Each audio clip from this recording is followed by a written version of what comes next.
The hall was enormous. That was the first thing anyone noticed when they walked into the grand assembly of the Galactic Council. The ceiling was so high that it was hard to see where it ended. The walls were covered in glowing artwork that moved slowly, like living paintings. The light inside was soft and golden, and the air smelled slightly different in every section because each part of the hall was set up for a different kind of alien breathing. 700 species used this room. Every one of them had left a mark on it. Calvin Hurst had been sitting in it for 11 hours.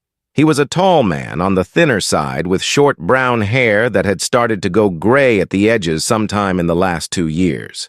He wore the standard Earth diplomatic jacket, dark blue with a small flag patch on the left shoulder, and he had loosened the top button somewhere around hour 4. His chair was padded, but not comfortable. Nothing in this hall was truly comfortable. Calvin had decided long ago that this was probably intentional. He shifted in his seat and looked down at the small screen built into his armrest. His aide, Petra Okafor, sat one seat to his left, and she had been quietly keeping a running log of everything that had happened since the session began. Calvin looked at the numbers. 47 formal statements of grievance, 19 procedural motions, 6 requests for clarification that had each required their own separate votes to resolve. One very long speech from the Urathi delegation about the definition of ownership as it applied to empty space. None of it had been about the war yet. Not really. And the Keth Dominion had arrived in the Verath system 6 days ago. They had brought 300 warships and parked them at the edge of the system like a threat left on someone's doorstep. Their lead speaker, a figure called High Speaker Voran, had been standing at the central platform for what felt like most of Calvin's adult life.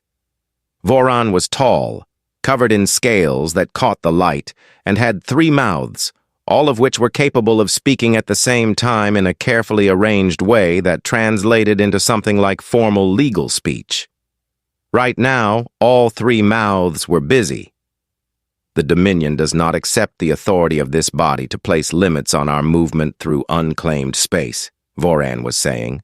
The law of stellar primacy, which was written by our ancestors before this council existed, it gives us every right to be where we are. The room responded with a long, rolling sound, not quite a murmur, not quite a groan. Calvin had learned to read those sounds. They were as much a part of this hall as the speeches themselves. This one meant that most of the delegations were uncomfortable and did not want to pick a side. Petra leaned slightly toward him. "The Aurelian bloc is going to abstain again," she said quietly. "I know," Calvin said. He picked up his coffee thermos, remembered it was empty, and put it back down. "He has been speaking for 2 hours and 19 minutes on this section alone," Petra added. "How long until he finishes?" "No way to know. He has 17 more listed points." Calvin looked at the platform. Voran was gesturing now, down his 3 sets of arms moving in different directions to emphasize different parts of his argument. It was impressive in a strange way, like watching 3 speakers all saying the same thing from 3 different angles. The Helvari delegation, seated across the hall in their long atmospheric suits, sat perfectly still. They had been perfectly still for most of the session. The only sign that they were paying attention was that none of them had left. The Helvari Confederation was the other party in this dispute. Their outer system sat along the edge of Keth expansion routes. The Keth said that space belonged to no one. The Helvari said that the planets inside that space belonged to them. Both statements were true in different ways, which was exactly why the problem was so hard to solve, and why everyone had been talking about it for 2.5 days without getting anywhere. Calvin tapped the screen on his armrest. He scrolled through the session schedule. After Voran finished, the Helvari delegation would speak. Then the floor would open to secondary parties, which meant every other delegation in the room that had a formal position. Earth was listed 31st on that list. 31st. He did the rough math in his head.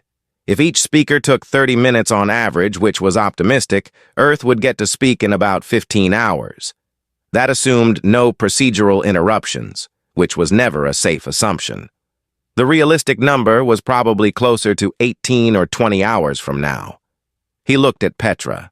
She looked back at him with a calm expression that meant she had already done the same math and reached the same conclusion some time ago. Calvin stood up. The Celthian diplomat to his right noticed immediately. Celthians had 6 eyes, and 4 of them turned toward him. "The High Speaker is still addressing the chamber," the Celthian said, in a tone that was more confused than scolding. "He is," Calvin agreed. "I'm going to get some coffee. I'll be back." "The session is ongoing." "The session will still be ongoing when I return," Calvin said pleasantly. He picked up his empty thermos and his small communications pad and walked toward the side corridor without hurrying. Nobody stopped him. A few heads turned. The Celthian watched him go with what looked like genuine bewilderment. Calvin did not look back. And the corridor outside the main hall was wide and well lit, with a slightly different kind of quiet. Not the silence of attention, but the silence of things happening slowly. There were vendor alcoves along one wall, a bench near a window that looked out over the landing platforms, and a few other figures who had made the same decision Calvin had, that watching a speech was not always the same as participating in it. He found the cart near the middle of the corridor. It belonged to a Duvari named Os, who had been working this corridor for longer than Calvin had been alive, and who knew more about the dynamics of the council than most of the diplomats who passed his cart every day. Os was short, round-bodied, with 4 small arms and a face that never changed expression, but still somehow managed to convey a great deal. "See, Ambassador Hurst," Os said. He was already reaching for the right blend of coffee before Calvin had said a word. "Difficult morning." "Difficult 11 hours, Calvin said.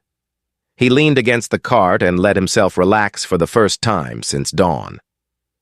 "Voran has 17 more points." "Ah," said Os. "And then the Helvari speak, and then 30 other delegations." Calvin accepted the cup and took the first real sip of something warm in hours. "Earth is 31st. Os made a sound that was the Duvari equivalent of a slow, sad nod. A pair of Eurelian diplomats passed on their way to the bench near the window, carrying small containers of food. They nodded politely at Calvin as they went. He nodded back. The Eurelians were good at nodding politely at everyone. And it was how they had survived this long without ever committing to anything. Calvin watched them settle onto the bench and begin eating their lunch with the calm of people who had decided that whatever was happening in the hall, it could wait. He felt something at the edge of his mind, not quite a thought yet, more like the shape of one still forming. He drank his coffee and let it sit there. "The Keth fleet," he said to Os, not really asking a question. 300 ships, 6 days now." 6 days, Os confirmed. "They have not moved closer." "No," Calvin said. "They haven't." He looked out the window at the gray surface of the landing platform below and the pale sky beyond it. 6 days, 300 ships, endless speeches. The shape at the edge of his mind got slightly clearer. He finished his coffee, handed back the cup, and pulled out his communications pad. "Petra," he said into it. "Still here," she said. "Voran is on point 14. "Good. I need you to pull everything we have on the Keth economic situation. Trade figures, resource reports, anything from the last 3 years." He paused. "And anything on the Helvari outer systems, what they produce, what they export." There was a short silence. "That's not what our prepared statement covers." "I know," he said. Another short silence. "Okay," Petra said. "I'll have it ready." Calvin put the pad away. He looked back at the corridor, at the Eurelians eating their lunch, at the quiet, steady work of a hall full of people waiting for something to change.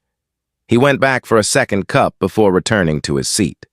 The small side room had a table, 2 chairs, 1 communications terminal, and a window that looked out at a maintenance corridor. There were no paintings on the walls. There were no glowing murals or atmospheric processors adjusted for comfort. It was a plain room for plain work, and Calvan had used rooms exactly like it in 4 different council buildings across 3 different planets over the past 9 years. He liked them.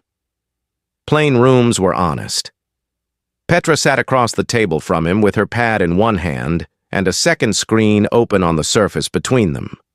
She had pulled the files he asked for, organized them into a readable order, and flagged the parts she thought were most relevant, all while sitting in the main assembly hall pretending to take notes on Varan's speech. Calvin had worked with a lot of aides over the years. Petra was the best. "Start with the Keth trade figures," he said. She slid the first set of data across the table. Calvin looked at it without picking it up. The Keth Dominion was old. That was the first thing the data made clear. Their civilization had been traveling between stars for 4,000 years before humanity figured out how to leave its own solar system. In that time, they had built 12 settled systems, a military with 300 active warships, a legal code that took up more storage space than most planets' entire archives, and a reputation as a species that got what it wanted through patience and pressure rather than sudden force. They were also, quietly and consistently, running short on resources. 8 years, Calvin said, reading from the trade figures. 8 years of declining output in their home systems, Petra confirmed. It's not dramatic. Nothing that shows up in their public statements or their official council filings. But the internal numbers, the ones our liaison pulled from secondary market data, show a consistent pattern. She leaned forward. They've been buying more than they're producing for 8 years. The gap has been covered by reserves and by purchasing through intermediary traders, but the reserves are getting smaller and the intermediary prices have been going up. Because everyone knows the Keth are buying, Calvin said. Because everyone knows, she agreed. When you're a large civilization with a known need, the people selling to you raise their prices. It's basic market behavior. Calvin nodded slowly. He was looking at the second column of figures now, the ones that showed what the Keth had been buying. Isotopes. Mostly rare elements used in their power generation systems. Agricultural goods. Processed materials that their own manufacturing capacity no longer produced efficiently. And the Helvari outer systems, he said. Petra switched to the second set of data. The Helvari run 7 agri-worlds in the border zone, large-scale food production, exported across 4 sectors. They also have 3 isotope-rich planetary bodies that nobody has fully mapped yet, but preliminary surveys show significant deposits of exactly what the Keth have been buying from intermediaries. Calvin sat back in his chair. He looked at the ceiling for a moment, which was plain and white and had nothing interesting on it, and then looked back at the data. So the Keth need what the Helvari have, he said. They need it, Petra said. But there's a problem with just taking it. Tell me. A war destroys things. She pulled up a third file, this one a set of infrastructure assessments. The Helvari agri-worlds are productive because they have been maintained and developed over 200 years. The processing stations, the transport networks, the soil management systems, all of it is built up over generations. If the Keth launch a military campaign and the Helvari resist, which they will, the fighting will damage or destroy a significant portion of that infrastructure. She paused. Scorched fields do not feed populations. Bombed processing stations do not refine isotopes. How long to rebuild?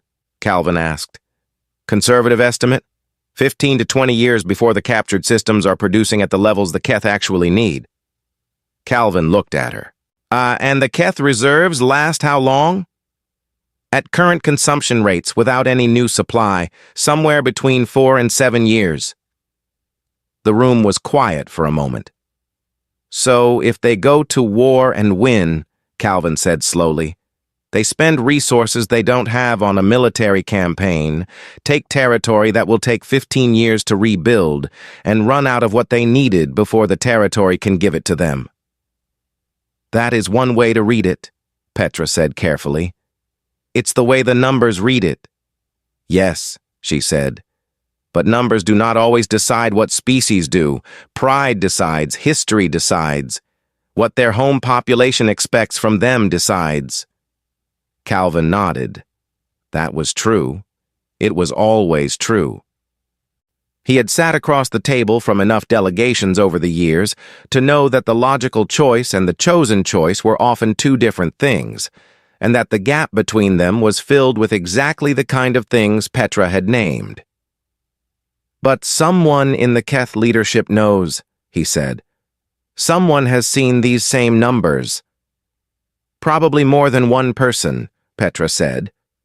The question is whether those people have enough influence to steer the Dominion in a different direction, or whether they're looking for an excuse to steer it that way without looking like they backed down. Calvin picked up his coffee. He had lost count of how many cups it was. Enough that he was no longer feeling the effect much, which meant his body had simply accepted coffee as its new baseline and was operating accordingly. He thought about what Oss had said in the corridor, about how a species that had the ability to act but chose to speak was usually getting something from the speaking that the acting could not provide. He thought about 6 days of warships sitting still at the edge of a system. He thought about 47 formal grievances and 19 procedural motions and a speech that had 17 listed points. All of that talking had a cost. It cost time. It cost political credibility. It cost something in the Dominion's own internal politics, where factions who wanted action would be watching and waiting and getting more impatient with each passing day. The Keth were not simply talking because they liked talking. They were talking because they had not yet been offered a reason to stop. Petra, he said, what would a 10-year trade agreement between the Keth and the Helvari look like? In terms of supply volumes, what would the Keth actually need to cover their deficit? She looked at him. Then she looked at her pad. Then she looked at him again. That's not a question our prepared statement asks. No, he said. But can you answer it? She was quiet for a moment, running the figures in her head. Roughly speaking, yes. The Helvari outer systems, at current production capacity, could cover about 60% of the Keth isotope need and a significant portion of their agricultural import gap. She paused. With some adjustment to Helvari production targets, possibly more. And would that be better for the Helvari than a war? Considerably, she said. A trade agreement gives them income, security guarantees, and keeps their infrastructure intact. A war, even if they win, costs them years of disruption. So it's better for both of them, Calvin said. Economically, yes. Petra set her pad down. The problem is that nobody has put this in front of either of them in a form they can act on. The Council has been focused on the legal question of whether the Keth fleet is allowed to be where it is. Nobody has asked why it is there. Calvin was quiet for a long moment. He looked at the 2 screens of data. He looked at his coffee. He thought about Earth's prepared statement, its 12 careful paragraphs, its calls for cessation of hostilities, its appeal to existing frameworks and established norms. It was a good statement. It was the kind of statement that satisfied the committees who had approved it, caused no diplomatic incidents, and then changed nothing. I need to rewrite what I'm going to say, he said. Petra did not look surprised. She looked like someone who had suspected this was coming for the past hour and had been deciding how she felt about it. How different? She asked. Shorter, he said. Much shorter. Calvin spent a long time looking at a blank screen. The data was there. He had read it twice, checked the numbers, and confirmed the logic with Petra, who was good enough at this kind of analysis that her confirmation meant something. The case was solid. The argument made sense. The hard part was not the argument. The hard part was what he was going to do with it. He had been a diplomat for 9 years. Before that, he had trained for 3. Before that, he had studied political science and international relations at a university back home, and where the classes talked about negotiation theory and strategic communication and the careful, methodical process of building agreements between parties who did not trust each other. He knew all of it. He had used all of it, in small ways and large ones, across 4 planets and dozens of sessions, in rooms exactly like this one. The prepared statement from his government was a product of all that knowledge. 12 paragraphs, every word reviewed, every sentence approved by 3 separate committees. It was careful and thorough and said nothing that could be argued with, which also meant it said nothing that could change anything. He pushed the prepared statement to the side of his screen. Then he opened a new document and started writing. What he wrote was short. It did not have 12 paragraphs. It did not reference legal precedent or cite established frameworks. It asked one question and offered one answer, and it took him about 20 minutes to get the words right, which by diplomatic standards was extremely fast, and by normal standards was still quite a while to write 5 short paragraphs. Petra read it when he was done. She read it twice. Then she set down her pad and looked at him. "This is not what the committees approved," she said. "No," he agreed.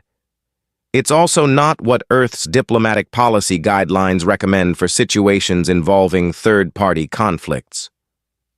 "No. And it makes a specific economic proposal that our government has not officially authorized us to make." "It makes a framework proposal," he said. "There's a difference. A framework is an invitation to negotiate. It is not a binding commitment." Petra looked at him for a moment longer. She was 28 years old, which was young for this work, and she had the kind of intelligence that picked up subtext quickly and processed it without needing to talk through every step. "You are going to get a call from the diplomatic corps," she said. "Probably. They will be unhappy. Also, probably. And you've decided to do it anyway." He looked at the short document on his screen.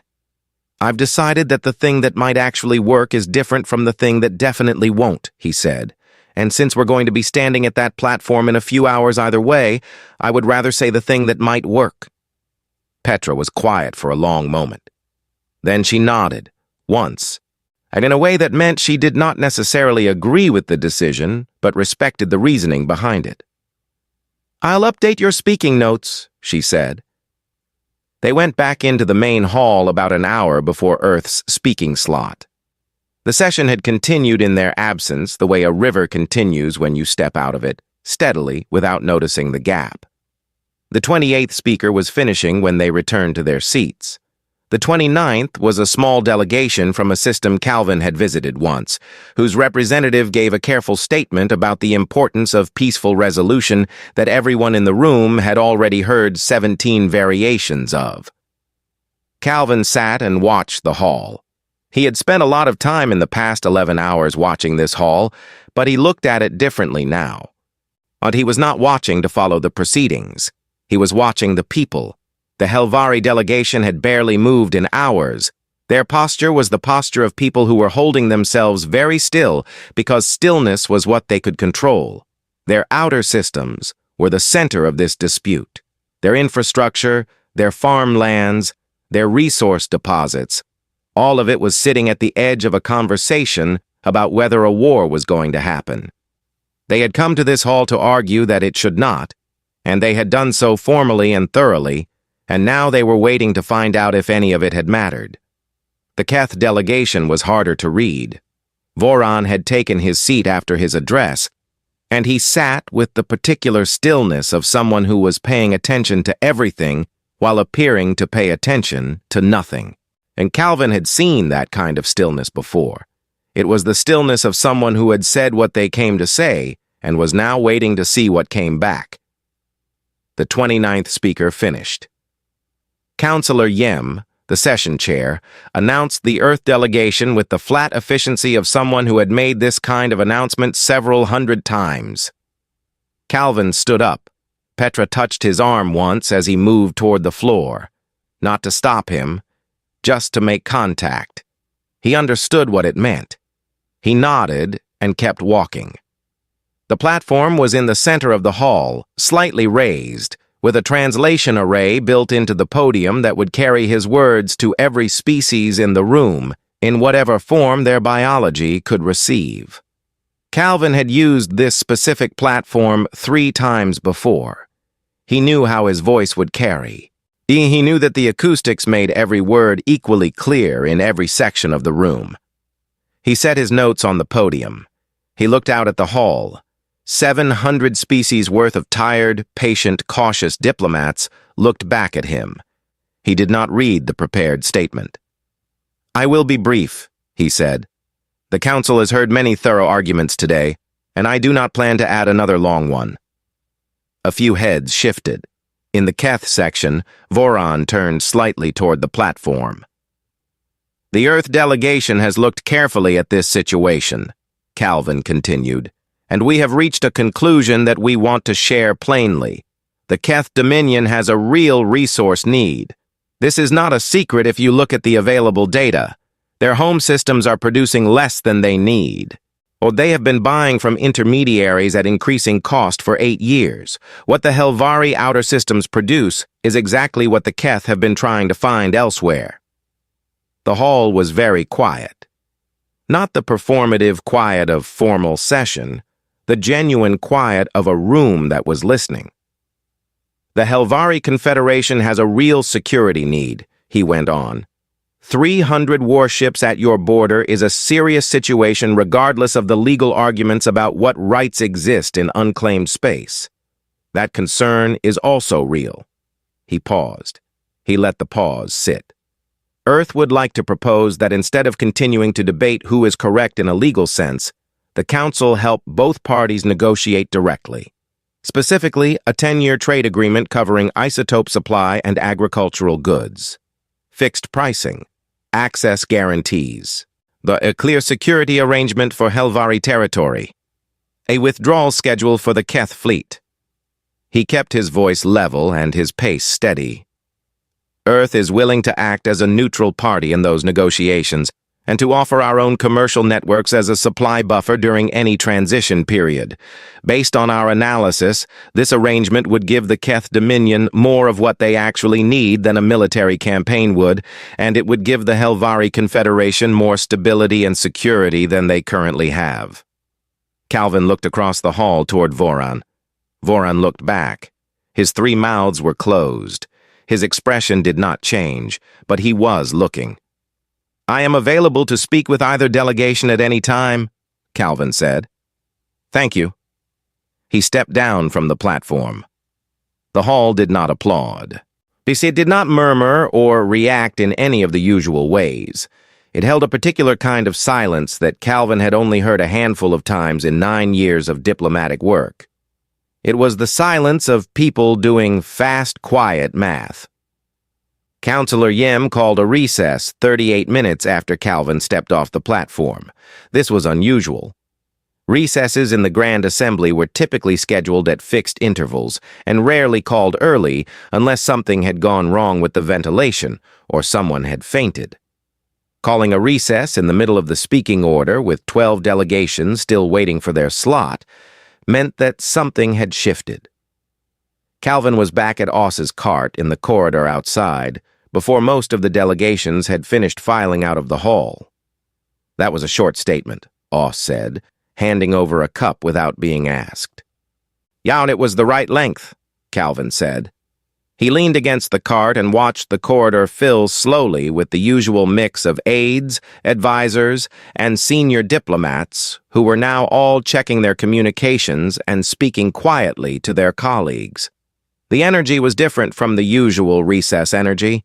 People were moving with more purpose. "The Keth side section emptied fast," Petra said, appearing at his shoulder. She had her pad in her hand and was watching the corridor with the focused look of someone cataloging everything she saw. 3 of Voron's senior aides went toward the private consultation wing, not the restrooms, not the vendor alcoves, The consultation wing. How long ago? About 4 minutes, before the recess was even officially announced.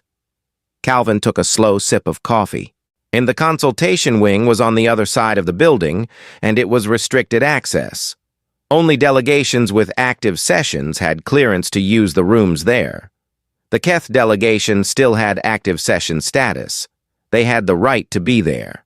But 4 minutes before the recess was announced meant someone in the Keth delegation had started moving immediately after Calvin stepped off the platform, while the next speaker was still being introduced. That was fast. That was people who had been sitting very still for a very long time and had suddenly found a reason to move.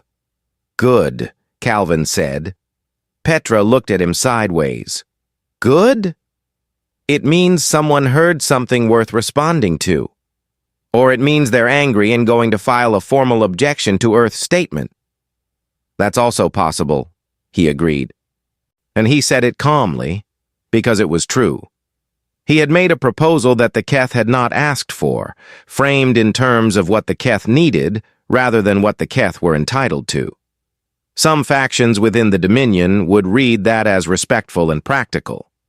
Other factions would read it as an implication that the Keth could not simply take what they wanted, which was a different message entirely and one that would produce a very different reaction. He did not know which faction was in that consultation room right now. The Helvari foreign minister sent a message, Petra added. He wants to meet. Private room. His request. Tell him yes. 20 minutes. He said 10. 20, Calvin said. I need to eat. Oz produced a wrapped meal suitable for human digestion without needing to be asked about that either. Calvin ate standing at the cart, watching the corridor, thinking through the conversation he was about to have. Helvari Foreign Minister Drayle was a careful individual. Calvin had met him twice before this session, briefly, at the kind of large diplomatic events where you shook hands with 40 people in an evening and remembered 3 of them. Drayle had been one of the 3. He asked precise questions, listened to full answers before responding, and had the manner of someone who had spent a long career learning not to show what he was thinking until he had decided what to do with the thought. The private room Drayle had requested was small, with a round table and no screens, just 2 chairs and a window. Drayle was already seated when Calvin arrived, with 1 aide standing near the wall and a second at the door. And Calvin sat down across from him. Drayle studied him for a moment. Your statement was not what we expected from Earth, he said. No, Calvin agreed. You identified Keth resource needs as a legitimate basis for negotiation. Some in my delegation felt that framed the Dominion's position more sympathetically than the situation warranted. The situation is what it is, Calvin said. The Keth have a need. That doesn't give them the right to take your territory. But it does give them a reason that's worth addressing directly, because addressing it is the only way to make this stop. Drayle was quiet for a moment. And you believe a trade agreement would make it stop? I believe a trade agreement would give the Keth leadership something to bring back to their own population that isn't a retreat, Calvin said. And right now they have 300 ships at your border and a set of legal arguments that aren't persuading anyone. If they go home without a war, they look like they failed. But if they go home with a 10-year supply agreement that covers their resource deficit, they can tell their people they achieved the goal through negotiation instead of force. And if they go home with our territory, they tell their people they achieved it through force, Drayle said. Yes, that's also an option for them. I'm not going to pretend otherwise. Calvin looked at the foreign minister directly. But the force option costs them more than they can currently afford and takes longer to deliver results than they have time for. The negotiation option costs them pride in the short term and gives them stability in the long term. And someone in their leadership knows this.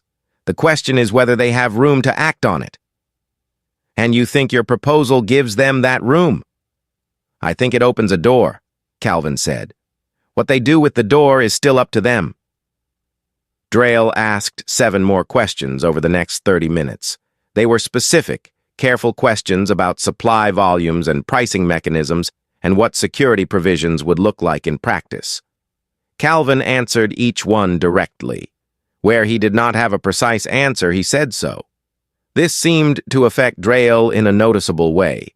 Not dramatically, but there was a slight change in his posture after the third honest admission of uncertainty, a slight relaxation of the careful stillness he had been maintaining, as though something he had been braced against had not appeared. When the meeting ended, Drayle stood and offered the formal Helvari acknowledgement of a concluded conversation, a gesture with both hands, palms forward. "I will consult with my delegation," he said. "Of course," Calvin said. He walked back to the main corridor. Petra was waiting near Oss's cart. "How did it go?" she asked. "He asked good questions," Calvin said. "He'll go back and talk to his people. Then we wait." "The Keth aides are still in the consultation wing," Petra said. "They've been in there for over an hour now." "Still good," Calvin said. "Or still bad." "Or still bad," he agreed. He ordered another coffee. The afternoon light through the corridor windows was starting to go pale and yellow, the way it did on Vareth Prime when the day was turning toward evening. The session had started before dawn.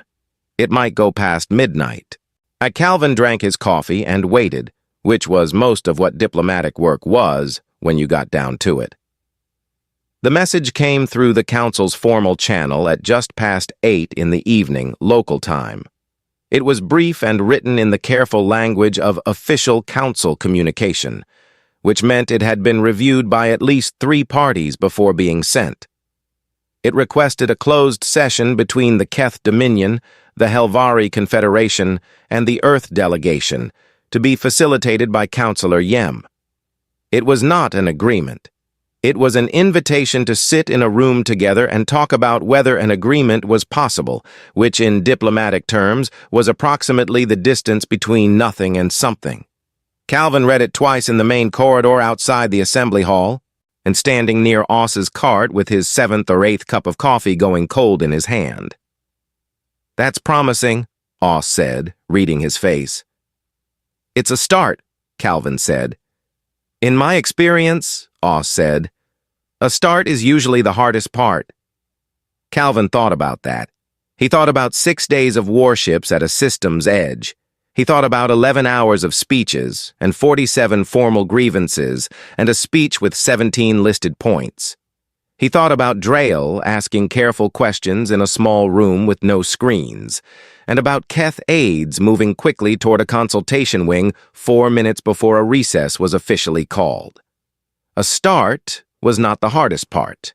The hardest part was usually the middle, when both sides had committed enough to feel exposed and not enough to feel secure. But a start was necessary for a middle, and so he would take it. "Petra," he said into his communications pad, "we have a closed session request. Can you set up our prep materials?" "Already started," she said. "I saw the message come through.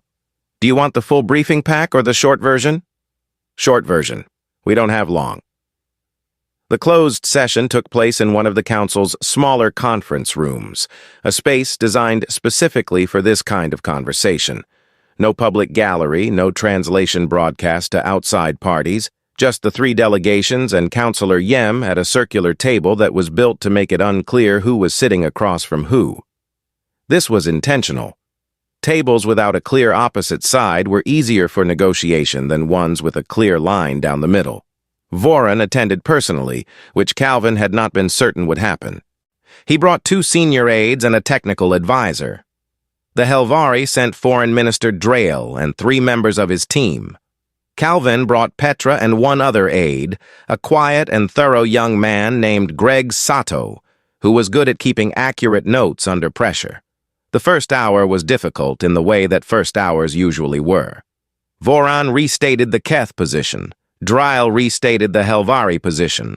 Both restatements were shorter than the public speeches had been, which was progress of a kind. Counselor Yem asked clarifying questions with the patience of someone who had done this many times and understood that the first hour was less about content and more about the two parties establishing that they were willing to be in the same room. Calvin mostly listened. He spoke when he was asked to, and twice when he was not asked to but felt that something needed to be said plainly. Both times he said the thing plainly without softening it, and both times the room got very quiet for a moment and then moved forward. The second hour was better. The Keth technical advisor put specific numbers on the table regarding what the Dominion needed in terms of isotope supply. The Helvari team had brought production data for their outer systems. There was a period of about 20 minutes during which the technical people on both sides were talking to each other in the specific language of logistics and output capacity, and the senior diplomats on both sides were watching this happen with the particular expression of people who had expected to keep arguing for much longer. Calvin drank water. Then he had switched from coffee an hour ago on the understanding that he needed to be clear-headed for this part. He watched the technical conversation and let it go where it needed to go. Drea leaned slightly toward him at one point and said very quietly, "Your analysis was accurate." "The numbers are straightforward once you look at them together," Calvin said equally quietly. "We had the same numbers," Drea said. "We did not look at them together." Calvin nodded. There was nothing useful to add to that. The session ran past midnight. At the end of it, there was no signed agreement. There was a shared document with a proposed framework, a list of open issues that both sides had agreed were the right issues to be arguing about, and a scheduled second session for 2 days later.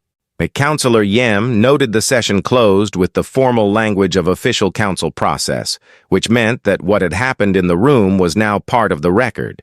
It was not a solution, but it was a shape that a solution could eventually fit into. 3 days into the follow-up sessions, the Keth fleet began to move. Not away from the system, not yet, but it pulled back from the edge, creating more distance between itself and the Helvari border. It was not announced. No statement was made. The movement was simply noted by sensors across the system and reported quietly by the delegations who monitored such things. In the room where the sessions were being held, the atmosphere changed when this became known. It did not change dramatically. Nobody stood up and made a speech about it. But something that had been very tightly held by everyone at the table loosened slightly, and the conversations that followed were shorter and more direct than the ones before. Drea, during a brief break, stood with Calvin near the window of the conference room. The Verath Prime sky outside was deep blue at this hour, with 2 of the planet's 3 moons visible near the horizon. "The fleet moved," Drea said. It was not quite a question. "It moved," Calvin confirmed. Drea was quiet for a moment. "My delegation was skeptical of your proposal when you made it. Several of my advisors felt that naming the Keth need openly would be read as weakness." "It's a reasonable concern," Calvin said. "They were wrong," Drea said, with the plain tone of someone who had decided to simply say the thing rather than frame it carefully. Naming it gave the Keth something to accept rather than something to defeat. Calvin nodded. He looked out at the moons on the horizon. Word of the closed sessions had spread through the council community in the quiet way that news always spread in this building, through aides and advisors and corridor conversations and people who heard things from people who had been in rooms. When Calvin walked the main corridor the next morning, Oss had his coffee ready before Calvin had reached the cart. "People are talking," Oss said. "People always talk here," Calvin said. "They are talking about Earth," Oss said. "About you, about what you said from the platform." Calvin drank his coffee. He did not say anything for a moment. "Someone else would have found the same answer eventually," he said. "The numbers were there. The situation was there. I just needed someone to say it plainly instead of carefully." Oss made the sound that meant he disagreed, but was not going to argue about it. "There is a difference," Oss said, "between knowing something and saying it in the right room at the right time. Calvin thought about 11 hours of speeches. He thought about an empty coffee thermos and a maintenance corridor window and a shape at the edge of his mind that had slowly gotten clearer. He thought about a platform in the center of the largest room he had ever been in, and 5 short paragraphs, and the particular silence of a hall full of people doing fast, quiet math. "Maybe," he said. He handed back the cup, thought for a moment, and handed it back for a refill. He had another session in an hour. There was still a long way to go, but the fleet had moved,